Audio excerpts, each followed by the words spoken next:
Canal Entre Capas Book. Inscreva-se, é de graça. Compartilhe com os amigos. E curta o nosso conteúdo. Fazendo isso, você muito nos ajuda.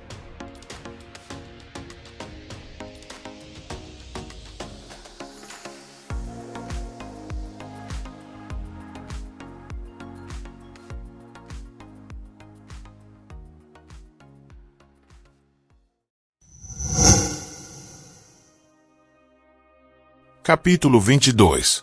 Não adianta falar.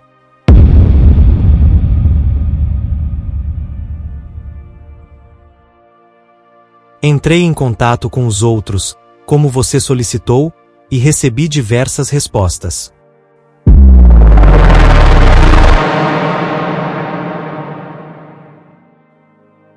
Durante a semana anterior, Adolin havia ordenado que os soldados fizessem a transferência para Shadesmar várias vezes. Até mesmo enviar os cavalos, a fim de garantir que eles não entrariam em pânico. Dessa forma, a maioria das pessoas estava preparada para o que viram. Mesmo assim, todos eles, inclusive Adolin, ficaram em silêncio, abismados com as visões incríveis. O céu era escuro como a meia-noite, mas sem estrelas. O sol parecia distante demais, frágil demais, para iluminar apropriadamente. Embora o local não estivesse na escuridão total, dava para ver facilmente a pequena plataforma ao redor, do tamanho da sala de controle. A luz solar iluminava a paisagem, mas, estranhamente, não o céu. A sala de controle não fora transportada. 2 esprenos gigantescos flutuavam ali perto. Os atendentes daquele portal, que tinham entre 9 e 12 metros de altura, um branco como mármore e o outro preto como ônix. Adolin ergueu a mão ao atravessar a plataforma.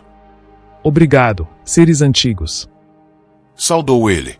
Está feito, segundo a vontade do Pai das Tempestades, disse o de mármore, a voz ressoando. Irmane, que nos criou, morreu. Nós obedecemos a ele, então.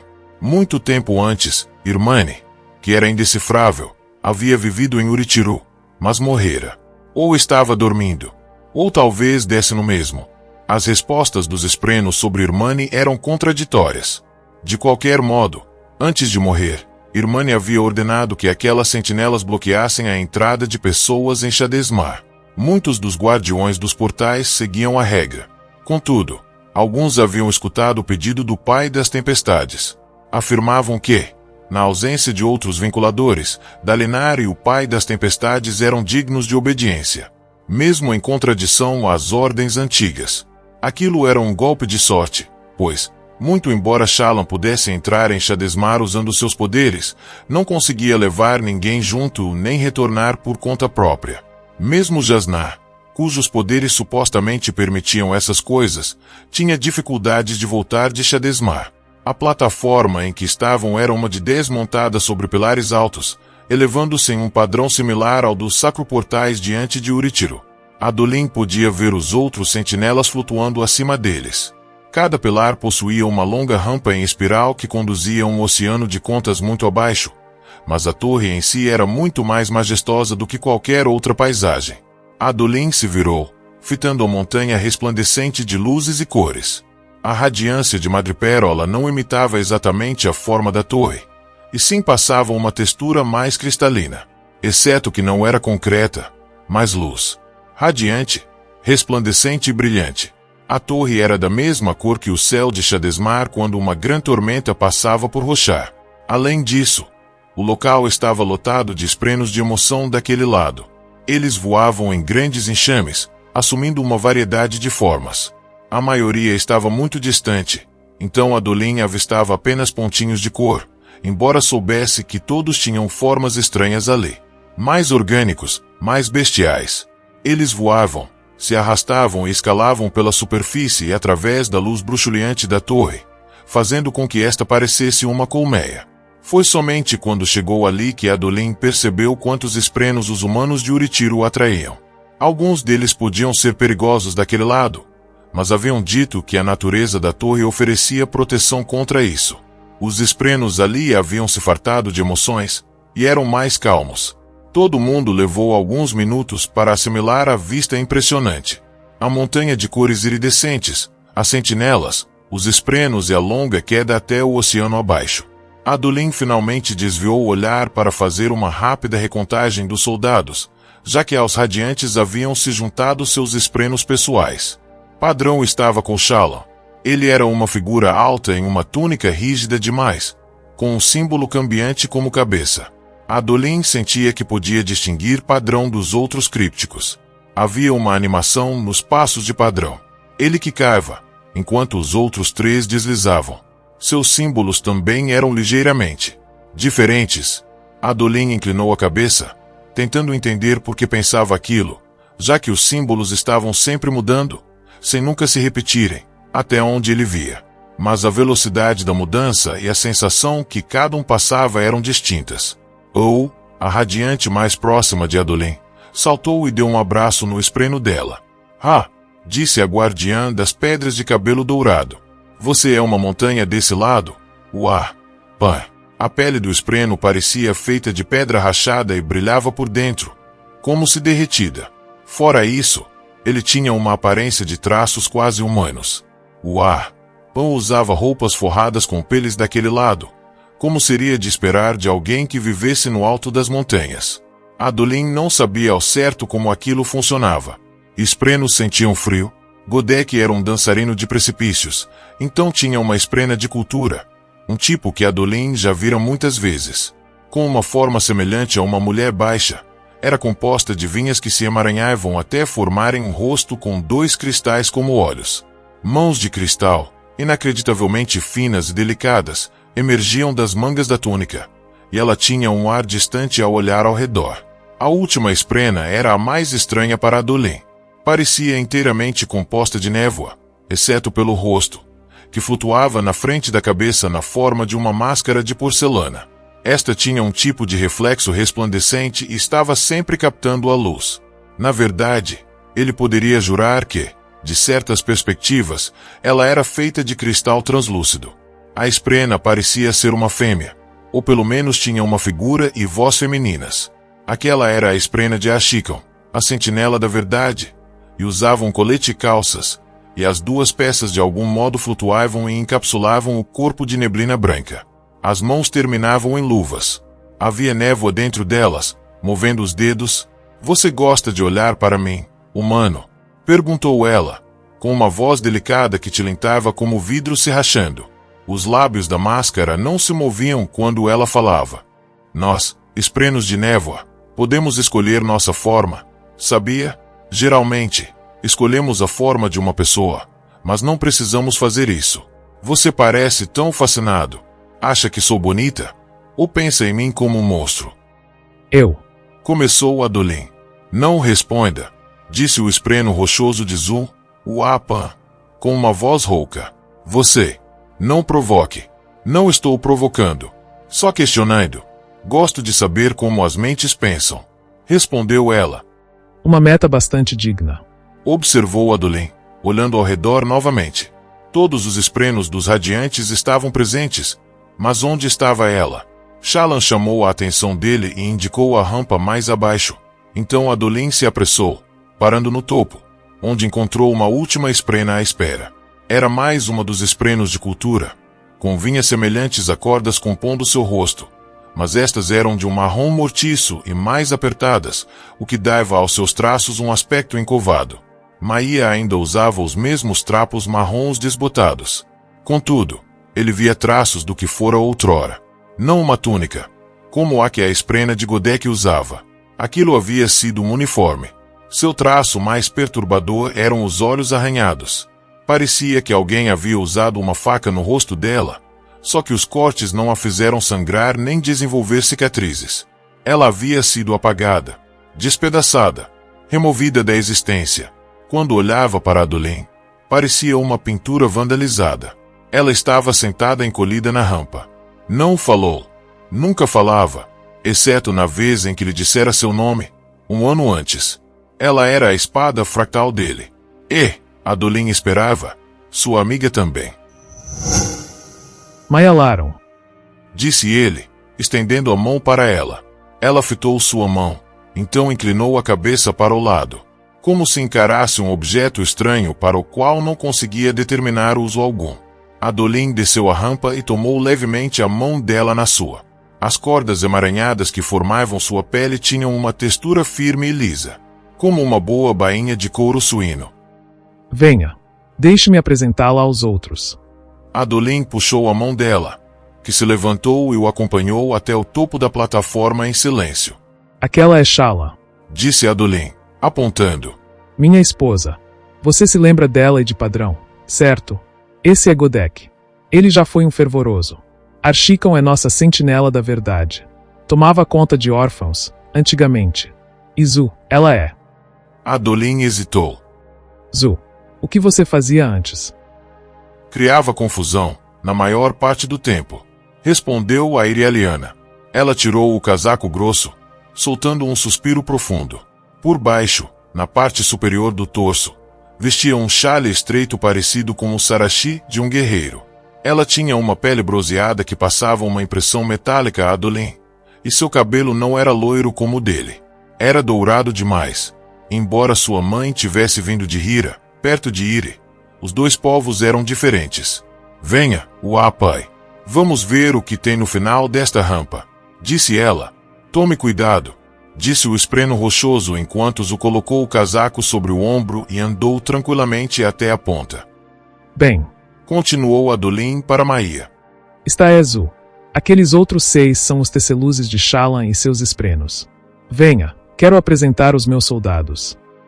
Enquanto ele puxava Maia para apresentá-la a Felt, o espreno de névoa caminhou até se postar ao seu lado.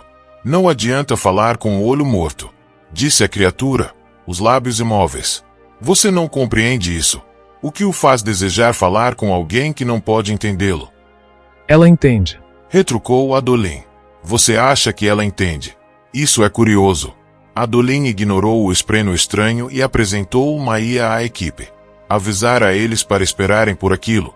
Então todos se curvaram respeitosamente e não encararam demais os estranhos olhos dela.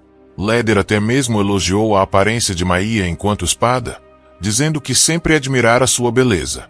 Maia aceitou tudo com sua solenidade silenciosa característica.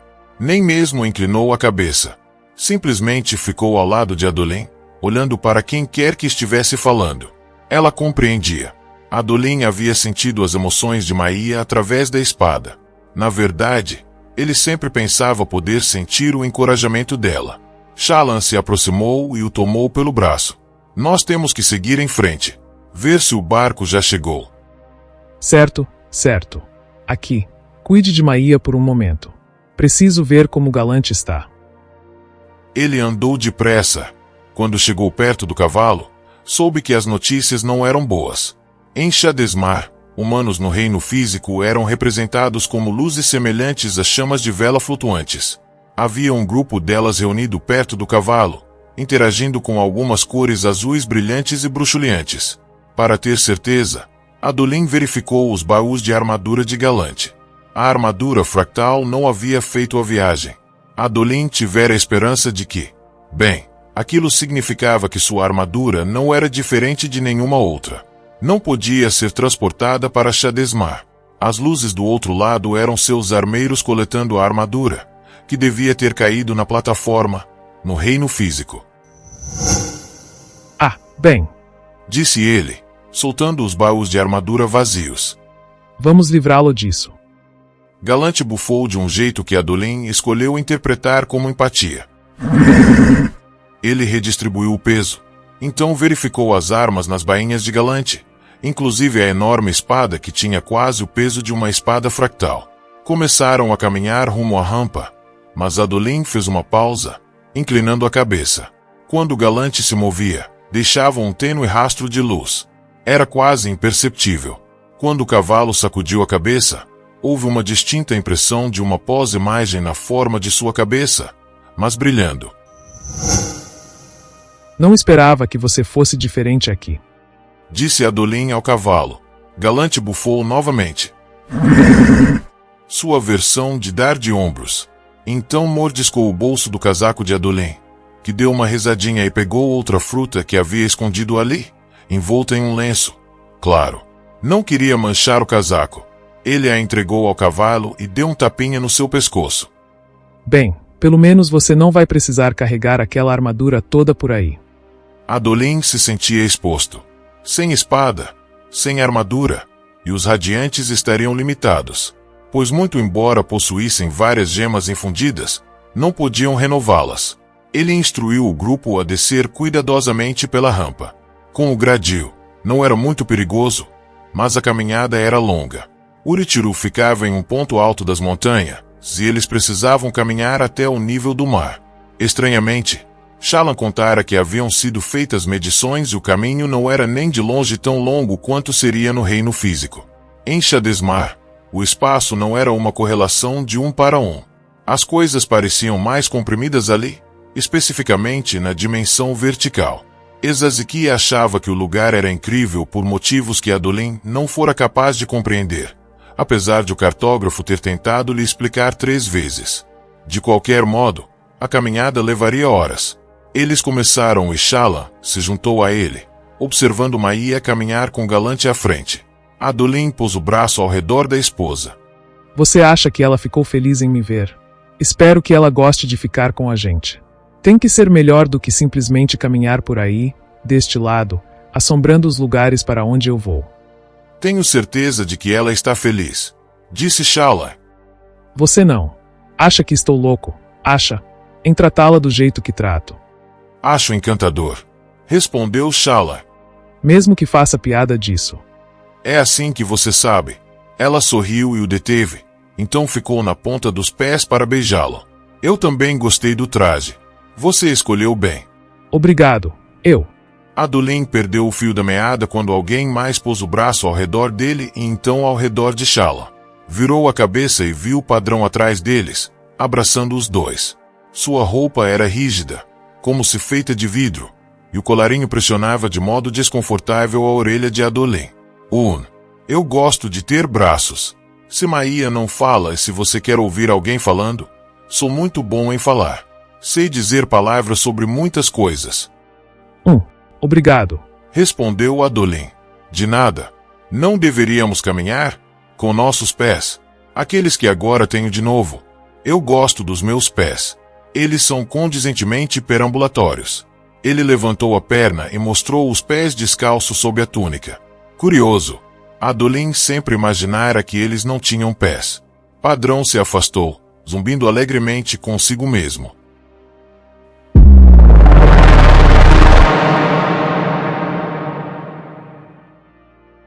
Uma hora depois, Adolin ainda podia ver Uritiro bruxuleando acima. Uma fogueira de cores e luz, embora não lançasse sombras, o que era estranho. Muitas fontes de luz em Shadesmar não lançavam, e aquelas que o faziam às vezes as lançavam na direção errada. Eles comeram rações de campanha e continuaram a descer em espiral pelo enorme pilar. A certa altura, Adolin avistou o oceano abaixo. Em Shadesmar, terra e mar estavam invertidos. Então ali, o continente se manifestava como um vasto oceano de contas. Encontravam o chão onde ficavam os leitos dos rios, depois das grandes tormentas, ou nas extremidades do continente, onde os oceanos começavam, no mundo real. Tudo que havia em Roshar se manifestava em Shadesmar. A maioria dos objetos se tornavam contas, e pessoas e animais vivos se tornavam pequenas chamas de luz, como aquelas que ele havia visto lá em cima. No caminho, passaram por algumas que pairavam à distância. Adolin deduziu que eram os guardas que vigiavam o complexo de túneis e cavernas abaixo de Uritiro. De fato, havia mais luzes do que ele esperava. A tia Navani devia ter realizado seu desejo de botar uma guarda melhor nas cavernas. Em dado momento, as chamas desapareceram acima e restou apenas o oceano sem fim. Sua mente fraquejava ao pensar naquelas contas. As almas de todos os objetos que compunham o mundo físico, agitando-se e misturando-se, formando ondas e marés, todas representadas por pequenas contas pouco maiores que seu dedo indicador. Ele matou o tempo conhecendo melhor os membros da equipe. Zu gostava de correr mais à frente, embora seu espreno não parasse de aconselhar cautela e ser ignorado. Zu havia trabalhado como guia nas Ilhas Resh durante anos, depois de fugir para lá à procura de um lugar onde as pessoas não iam. Nas palavras dela, ficar inventando regras sobre como eu deveria viver. Ela ficara feliz em participar daquela missão e sair da torre, que considerava formal demais. A mulher admitiu ter alguma breve experiência de combate. O espreno dela não falava muito. Quando fazia, eram apenas frases curtas, mas Adolin gostou das implicações defensivas de ter um espreno que era literalmente feito de pedra. Enquanto ela corria de novo para vasculhar o terreno à frente, Adolin ficou ao lado de Godek. O dançarino de precipícios não parava de olhar para o céu e sorrir como uma criança com uma espada nova. As obras do Todo-Poderoso são miraculosas, disse ele, e pensar que essa beleza sempre esteve aqui conosco. Olhe, aquilo é um novo tipo de espreno. Ele apontou para alguns que se deslocavam pelo ar. Pareciam galinhas de corpos bulbosos batendo as asas.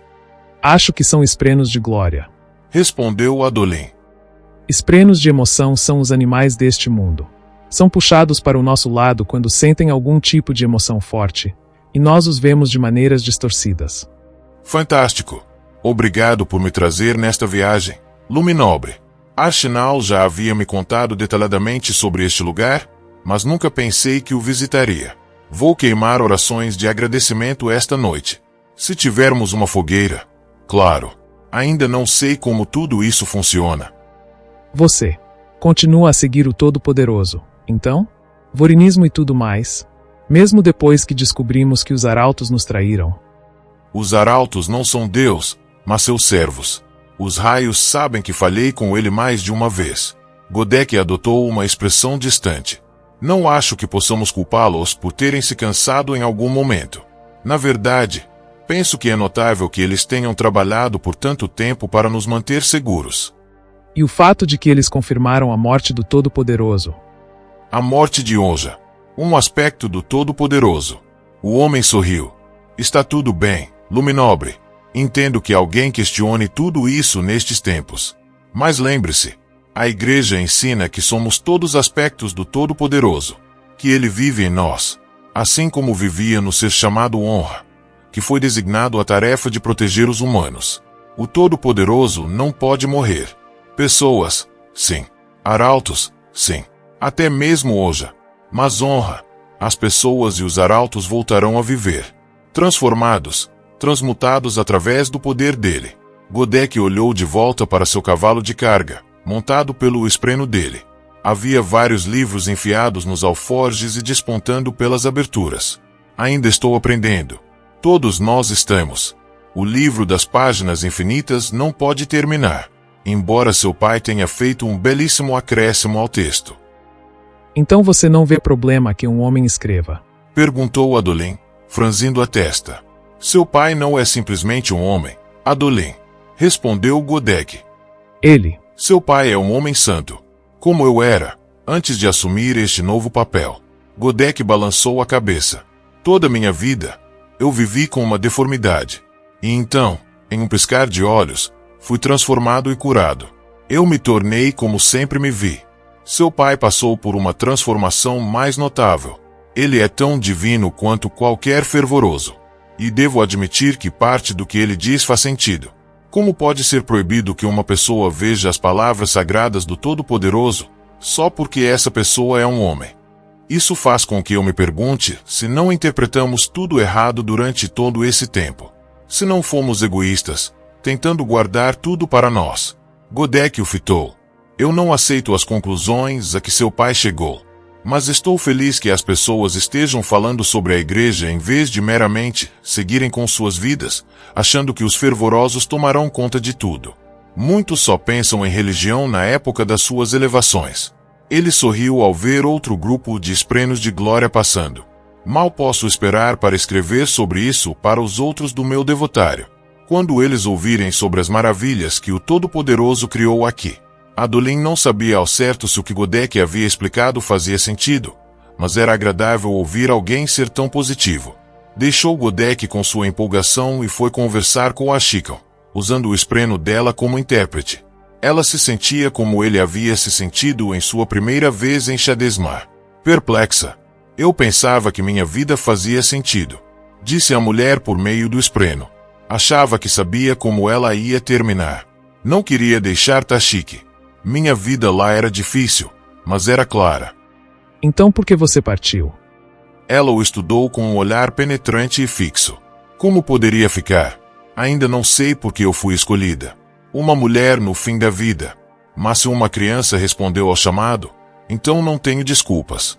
A criança a qual ela se referia era Lift, que recrutara aquela mulher e vários outros, no ano anterior. A adolescente parecia ter um dom para localizar pessoas que estavam manifestando poderes. O que você acha dela? De Lift. Às vezes, ela age de modo estranho, mesmo para uma radiante. Observou Adolin. Archicon fez uma careta, os lábios retesados em uma linha de desagrado. Ela é o que eu precisava, embora eu não soubesse disso. E não gostaria que você contasse a ela a respeito da minha afeição. Por favor. Lifti precisa de uma mão firme. Aquilo era afeição? Tora, disse Archicon por meio do espreno, parecendo pensativa. Era assim que as crianças me chamavam. Um apelido. A única outra pessoa que já me chamou por um apelido carinhoso foi meu pai. As crianças me veem como uma pessoa, mesmo quando tantos outros têm dificuldade. Então eu sou Tora. Um título glorioso, vindo de crianças. Que mulher estranha. Mas havia nela uma firmeza calma, e Adolin ficou feliz de viajar ao seu lado. Quando a conversa terminou, ele foi caminhar com Shala. Os dois repassaram os planos que Jasnah havia feito. Trabalhando com o apoio do grupo de monarcas, ela deixara para Adolin o que parecia ser um livro inteiro de instruções. Felizmente, sentia que conseguiria executá-las. Podia até não entender por que a forma de Shadesmar era tão fascinante para um cartógrafo, mas agir como um dignitário e um emissário, havia sido treinado para desempenhar esse papel desde a juventude. O plano básico era dar presentes aos esprenos de honra, junto às solicitações por escrito para iniciar relações. Nada impositivo demais. Um ensaio escrito por Jasnah, outro por Dalinar, com o assessoramento da rainha Fen, e um terceiro da corte imperial Azishiona.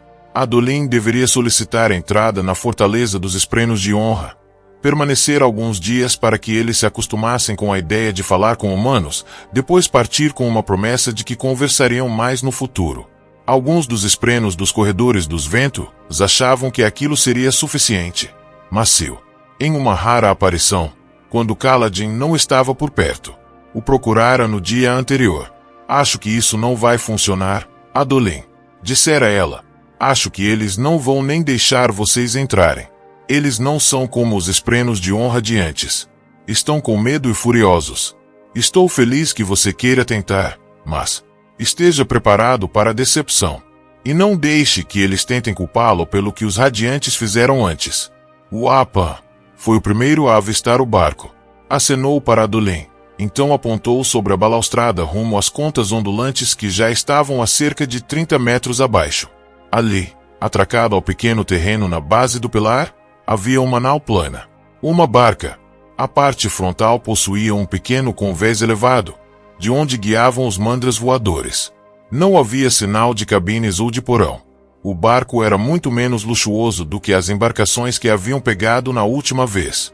Claro que Adolin não desejava repetir toda aquela experiência em particular.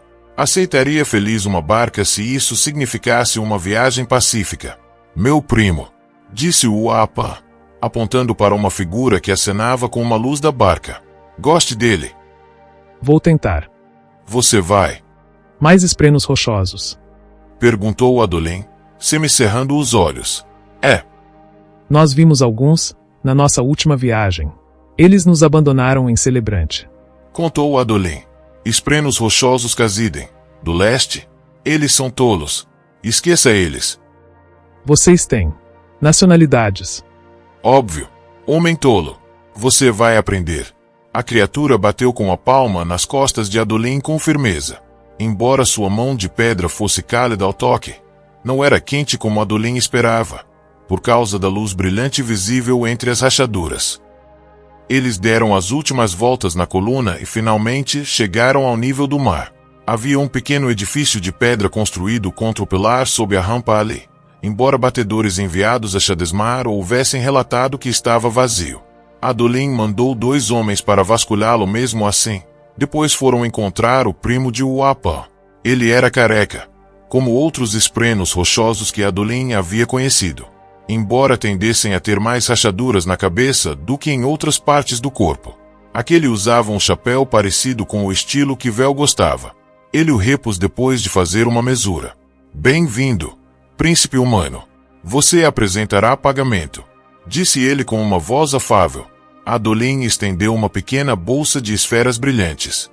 Quanto tempo acha que será necessário para chegar à margem sul?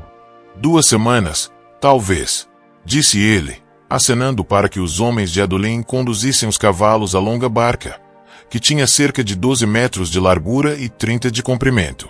Alguns esprenos rochosos trabalhavam a bordo, movendo caixas para abrir espaço para os recém-chegados. Navegação fácil ultimamente. Poucos navios. Vocês ficarão felizes e relaxados. Poucos navios. Moldados a leste, disse o espreno rochoso capitão, apontando. Coisas estranhas em Shinovar. Esprenos de honra sendo arrogantes. Ninguém quer viajar. Tinham tentado encontrar um capitão espreno que os levasse direto à integridade duradoura, a fortaleza dos esprenos de honra. Infelizmente, as opções eram limitadas, e todos com que haviam conversado se recusaram. Disseram que os esprenos de honra não gostavam que navios chegassem perto demais. A maioria concordou que a rota mais segura seria navegar quase diretamente para o sul até chegarem em terra firme. Dali, poderiam seguir em uma caravana para sudoeste, ao longo da linha costeira Tucarena, no mundo real, até alcançarem integridade duradoura. Adolin conduziu o galante a bordo, então começou a soltar os fardos do animal. Não demorou até que todos estivessem instalados e parecendo felizes pelo fim da caminhada. Pensara que seria fácil percorrer um caminho que seguia sempre para baixo, mas suas panturrilhas e joelhos doíam devido ao movimento pouco natural de pisar constantemente em um declive. Adolin notara que alguns dos radiantes estavam usando luz das tempestades para manter a energia, mas não reclamou. Embora os recursos de luz das tempestades não pudessem ser renovados, as esferas menores começariam a se esgotar antes mesmo do fim da viagem pelo oceano. As verdadeiras reservas, aquelas que precisavam preservar, eram as gemas maiores que manteriam a luz por muito mais tempo. O Apan se juntou ao primo para soltar as cordas do cais e ajudar a tripulação a preparar a barca para a viagem, o que incluía arrear 4 mandras enormes. Longos esprenos voadores com vários pares de asas translúcidas e ondulantes, que estavam pairando por ali preguiçosamente em coleiras. Assim que os mandras foram presos ao barco, este se ergueu um pouco mais sobre as contas. Feito isso, eles partiram, os soldados de Adolin acampando no convés da barca, onde haviam organizado as caixas para formar paredes e usado lonas para criar uma espécie de abrigo. A barca não se movia com rapidez, mas avançava em um ritmo relaxante, rolando sobre as contas. Os navios anteriores cortavam através delas com grandes estrondos, mas ali o som das contas era mais pacífico, um tilintar baixinho. Adolin ajudou Shalom a ajeitar as coisas dela, incluindo vários baús cheios de suprimentos. E ela graciosamente evitou fazer piadas sobre quantos baús Adolin havia trazido a mais. Não parecia que o barco se moveria rápido o bastante para que fosse necessário amarrar as caixas. Então, quando terminaram de empilhar os baús dela, ele limpou as mãos e fez uma pausa, observando a esposa. Shalom estava ajoelhada diante de um dos baús que havia aberto para inspecionar. Seus olhos estavam arregalados. O que foi? Perguntou ele. Ela balançou a cabeça. Nada. Algumas das minhas tintas derramaram. Tenho que limpar essa sujeira. Ela fechou a tampa com um suspiro, balançando a cabeça de novo quando ele ofereceu ajuda. Não, eu cuido disso. Bem, Adolin não queria descansar enquanto seus homens estavam trabalhando, então caminhou até Galante, que merecia uma escovada depois de carregar seus pertences pela rampa. Ele se pôs a trabalhar, apreciando os movimentos familiares da escovação. Galante não parava de olhar para a bagagem de Adolin, onde este havia escondido algumas frutas. Ainda não. O cavalo bufou, irritado, então olhou para a escova de Adolin. Sim, eu trouxe as 3. Você acha que eu traria 7 espadas diferentes, mas esqueceria suas escovas. O cavalo fez um som de estalo com a boca, algo que puro sangue jamais havia feito. Adolin não sabia ao certo como interpretar o gesto. Humor, Vou dar a fruta. prometeu Adolin, continuando a escovar. Mas só depois de. Ele parou de falar quando notou Maia de pé ali perto. Ele a instalara perto dos outros, mas ela aparentemente decidira não permanecer lá. Adolin continuou escovando. Ela observou por algum tempo. Então, hesitante, estendeu a mão. Adolin lhe entregou a escova e ela olhou para o objeto. Parecia tão perplexa que ele achou que não devia ter entendido bem o que ela queria. Então Maia começou a escovar o cavalo como ele estivera fazendo. Do topo para o flanco, com o mesmo movimento. Adolin deu uma risadinha. Você precisa escovar mais de uma parte, Maia, ou ele vai ficar irritado. Ele fez uma demonstração, escovando o flanco de Galante na direção do crescimento dos pelos. Ela pegou o jeito de pressa, e Adolin recuou para beber alguma coisa. Viu que 2 dos marinheiros, esprenos rochosos, o estavam observando. Sua olho morto, disse um deles, coçando a cabeça rochosa com um som de pedra deslizando sobre pedra. Nunca vi uma tão bem treinada. Ela não é treinada. Apenas queria ajudar, então mostrei a ela como fazer. Respondeu Adolin. Um marinheiro olhou para o outro, depois balançou a cabeça. Os 2 disseram algo em um idioma que Adolin não compreendeu, mas pareciam nervosos por causa de Maia, mantendo distância enquanto continuavam desempenhando seus deveres. Adolin bebeu do cantil, assistindo ao pilar ficar para trás. Quase não dava mais para ver o brilho da cidade da torre lá no alto, diminuindo à medida que avançavam. Farei a minha parte, pai. Pensou Adolin. Entregarei suas cartas, mas farei ainda mais.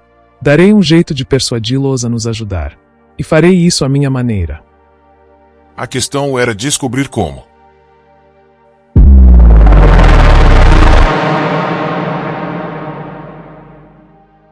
Shallan se ajoelhou diante do baú enquanto todos os outros desembalavam seus pertences e Adolin escovava o cavalo.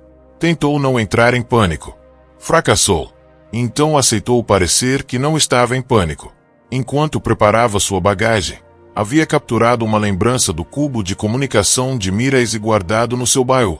Devido às suas habilidades peculiares, conseguia visualizar exatamente onde o colocara. Queria ser extremamente cuidadosa, mas não havia pensado que a lembrança seria relevante tão depressa, porque o cubo havia sido movido. Não havia simplesmente se deslocado. Fora levantado e girado. A face que havia estado para cima exibia leves arranhões, estava voltada para o lado. Uma diferença imperceptível. Alguém que não possuísse as habilidades dela não teria notado. Alguém havia movido o cubo. De algum modo, entre separar seus pertences e chegar na balsa, alguém havia vasculhado suas coisas e usado o cubo. Ela só podia chegar a uma conclusão. O espião estava mesmo naquela missão. E estava usando o mesmo dispositivo para se reportar a Mirais.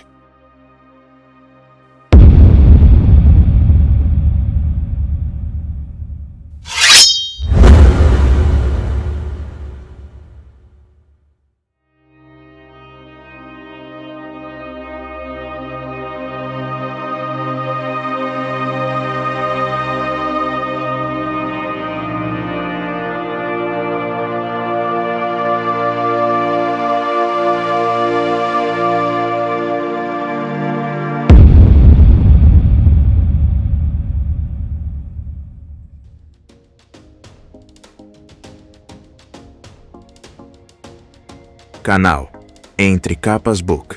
Inscreva-se, é de graça. Compartilhe com os amigos. E curta o nosso conteúdo. Fazendo isso, você muito nos ajuda.